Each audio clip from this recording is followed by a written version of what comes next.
பாத சனி என்று குறிப்பிடப்படும் 7.5 சனியின் கடைசி நிலையில் இருக்கும் கும்பராசிக்காரர்கள் எந்த மாதிரியான பரிகாரங்கள் செய்து எந்த விஷயங்களில் கவனமாக இருக்க வேண்டும்? பாத சனி ஜென்ரலாவே நல்லதுதான் பண்ணும். பட் ஸ்டில் நம்மளுடைய அது தனஸ்தானம்னு சொல்றோம். 2ஆம் இடத்தை தனஸ்தானம், வாக்குஸ்தானம்னு சொல்றோம்.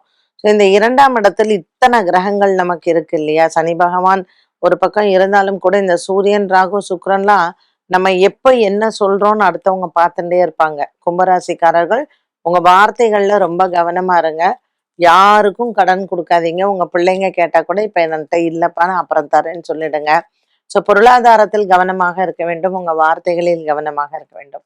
என்ன பரிகாரங்கள் செய்யலாம்? கும்பராசிக்காரர்கள் நல்ல கெட்டியா பிடிச்சுக்கணும்னா நரசிம்மரை பிடிச்சுக்கோங்க. ஏன்னா எதிரிகள் இருந்து அவர் தான் உங்களை காப்பாற்ற முடியும். அண்ட் சக்கரத்தாழ்வார் இவங்கள செவ்வாய்க்கிழமை தோறும் ஒரு 12 பிரதட்சணம் பண்ணுங்க. எல்லா விதமான வெற்றிகளும் உங்களை வந்து சேரும். அது மட்டும் இல்ல, இந்த கும்பராசிக்காரர்களுக்கு வந்து சிவன் ஆலயத்தில் இருக்கக்கூடிய பைரவர் வழிபாடு அஷ்டமியில போய் பண்ணுங்க, ஞாயிற்றுக்கிழமையில போய் பண்ணுங்க.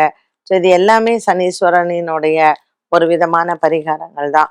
அண்ட் அஃப்கோர்ஸ் சனிக்கிழமையில ஆஞ்சநேயரினுடைய வழிபாடும் சிறந்தது.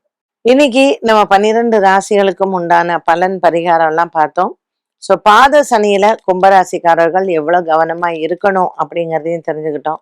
மீண்டும் உங்களை சந்திக்கும் வரை நன்றி, வணக்கம்.